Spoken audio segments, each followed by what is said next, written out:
o desafio que a igreja tem diante de um mundo que caminha passos largos para o inferno. Deus levantou-nos durante esses últimos séculos homens, mulheres que tocaram as suas gerações. Tem um livro chamado Heróis da Fé que conta a história de 20 personagens. Claro, são apenas 20. E faltam muitos personagens aqui. Mas ele já é suficiente para você entender o que Deus pode fazer quando homens e mulheres se colocam à disposição de Deus. Todavia, o desafio que fica no meu coração, irmãos, quando eu leio a biografia de homens que trabalharam pela reforma protestante, né? Desde o ano 1300, que Deus ali veio levantando homens. E que batalha, que guerra para chegar hoje a 2 milhões de cristãos.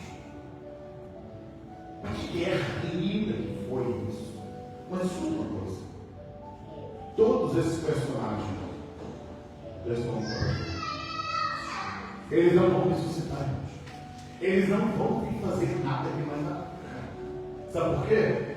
Porque agora é a minha hora, que é a tua hora, é a nossa hora. Somos nós que temos que cumprir a responsabilidade com essa geração. Foi entregue a nós o bastão.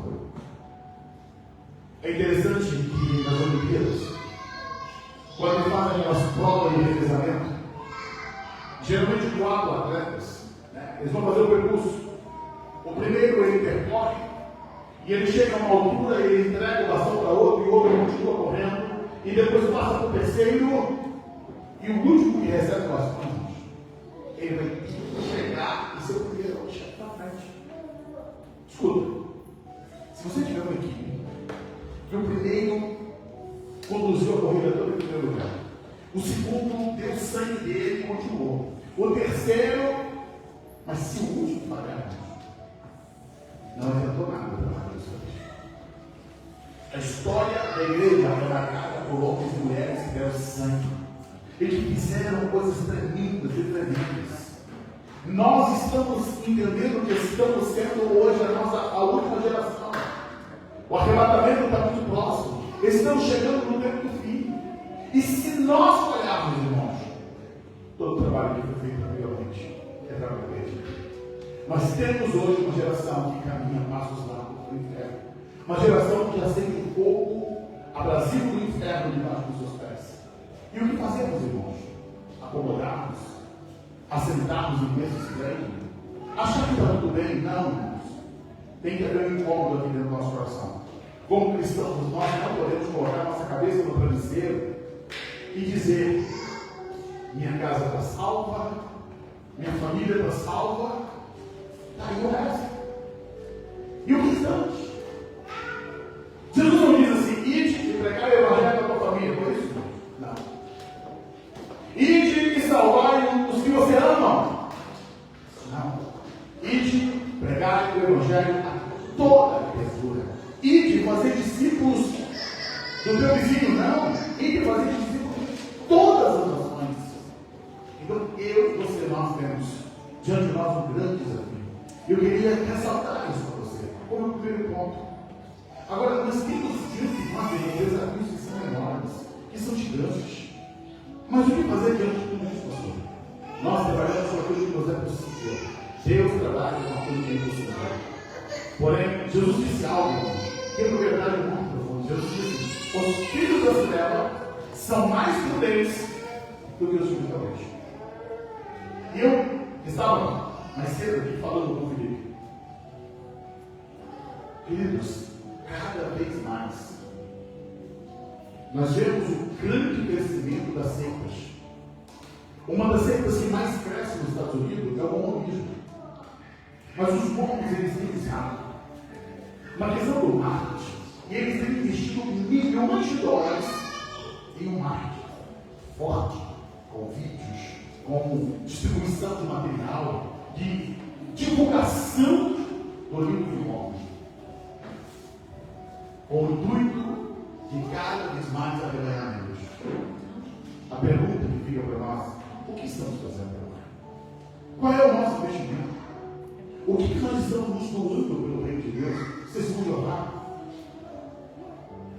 Você encontra eles nas esquinas, aqueles são menos barulhentos, né? Eles colocam a banquinha deles ali, com as revistinhas deles ali, e ficam ali o dia todo. Eu me lembro quando a cantora Vanilla esteve aqui, nós fomos fazer uma gravação lá em. Eu esqueci a cidade agora. Mas no local que íamos gravar era o local que vocês vão gravar, não é para você? E eles chegaram lá, ficaram esperando nós ali, e depois foram tocar as musiquinhas deles. Escute, gente, nós vamos nos despertar. Porque assim que elas estão acontecendo, elas estão fazendo, elas estão atuando. Não sei se você tem observado o crescimento do budismo. E o pior, não é só um crescimento numérico, é um crescimento até mesmo filosófico. Porque quantas vezes você encontra um crente e pergunta: e aí, você está vendo? Você não é linguagem de crente, você é linguagem budista. Mas isso infiltrou-se no mundo cristão. E às vezes de pouco, eu vou falar: rapaz, olha, eu estava ali aqui lá e fiquei meio zen. Nossa. Escuta, cada vez mais vemos o alto crescimento das religiões, dos erros, e a Bíblia é a palavra de Deus. Eficaz para Deus.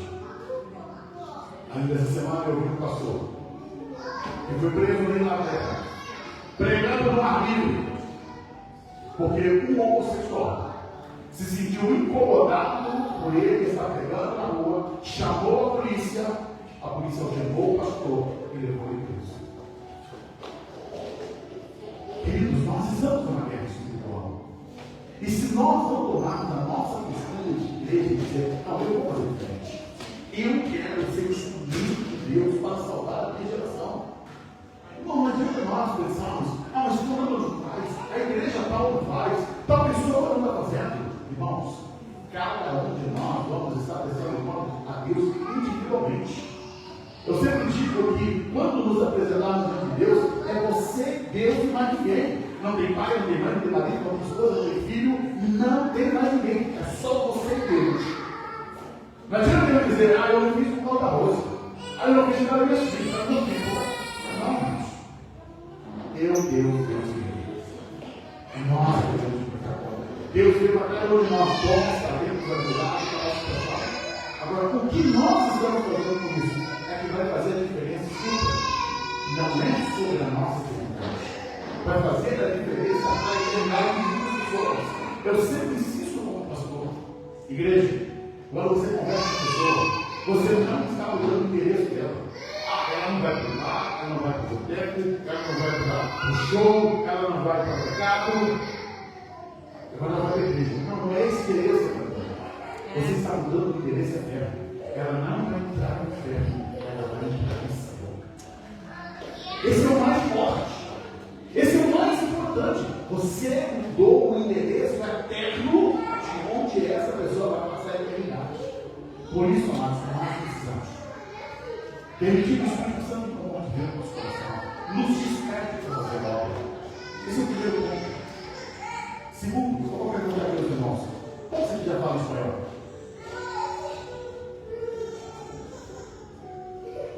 Isso é o nosso desafio. Estamos aqui na história. E eu tenho visto assim, o quanto que nós precisamos. Eu já estou aqui no norte há um ano, fiz um ano que estou aqui. O meu trabalho não me ajuda muito, porque eu não tenho contato diretamente. Mas eu tenho colocado de Deus: Deus, eu preciso me dedicar, preciso aprender mais. Por quê, irmãos? Nós estamos cercados de espanhóis. Lembrando, não apenas espanhóis, nós temos toda uma comunidade da América Latina aqui. Nós temos peruanos, colombianos, venezuelanos, nós temos esses latino-americanos que aqui estão, que também estão servindo de Deus. E às vezes o nosso idioma vai nos atrapalhar a ganhar almas. Escuta, igreja, aquilo que eu tenho que fazer, Deus não vai fazer por mim. Existem coisas que é nossa responsabilidade. E eu quero pedir a cada um de vocês: se esforcem no espanhol. Nós estamos aqui fazendo nosso culto em português, vamos fazer nosso culto em português, mas nós precisamos migrar. Nós precisamos assim irmãos que conseguem falar espanhol, conseguem trabalhar espanhol? Sim, vamos fazer isso nosso melhor. Porque nós temos colocado como propósito. Aos sábados, nós vamos sair para as ruas, nós vamos aqui evangelizar, vamos para as praças. E aqueles irmãos que conseguem falar espanhol, por favor, nos ajude. Porque nós não podemos assistir o mundo cair na perdição sem fazer nada. Escuta uma coisa bem séria para eu entender essa parte. Qual é o seu sentimento? Se você fosse dito para você, olha, a cidade de Monte Areia foi acometida de um grande incêndio. Os bombeiros na folga deles, eles estavam na praia, jogaram o aviso para eles acerca do grande incêndio, mas eles estavam no churrasco, e era um dia de folga lá. E eles não socorreram a cidade. O que é normalmente? Qual é o seu sentimento? Eles vão dizer, correto. Poderia ter salvo crianças, poderia ter salvo famílias, pessoas idosas. Mas escuta, sabe para ser na igreja? Nós somos os bombeiros. Infelizmente estamos de folga. Porque não nos incomoda, não pensa no nosso coração saber que as pessoas estão perdidas. O mundo está em chamas. As chamas do castigo eterno está já acometendo as pessoas. E como eu não sou incomodado, como esse chamado não me leva a fazer algo, eu não posso sentir folga. Tem que nos relacionar com essa. Por isso que orar com a igreja antes de iniciar a palavra. Se coloque de pé. Feche seus olhos. Senhor, nós queremos colocar diante de Ti. Senhor, essa responsabilidade que o Senhor nos confiou, Deus, de salvar esse mundo perdido das trevas. Ó Senhor, o Senhor nos confiou o Evangelho, que são as Tuas mãos, Tuas novas de salvação, Tuas novas de esperança, que é o homem perdido a uma esperança de reconciliação, de perdão dos céus. Ó Senhor, desperta em nós. Desperta em nós o amor, paixão pelas almas perdidas. Senhor, eu quero te pedir, Senhor, nessa tarde, que o Teu Espírito nos encha, assim como foi no dia de Pentecostes, que o Senhor encheu a igreja, que manifestou ali o poder do Teu Espírito, e todos eles foram cheios do Espírito, e saíram dali e tocaram Jerusalém inteira. Senhor, houve conversão, transformação de vidas.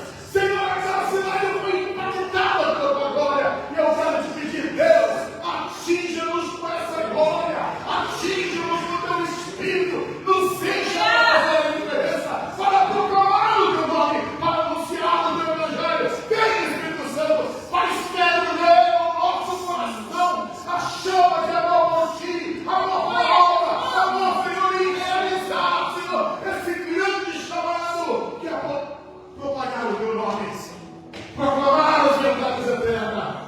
Assim, Deus, eu oro a Ti. Abençoa, Deus, cada irmão, cada membro dessa igreja. Desperta-nos, ó Senhor, diante de todo esse trabalho que o Senhor tem colocado diante de nós. Nos sentimos desafiados, Deus. Precisamos do Teu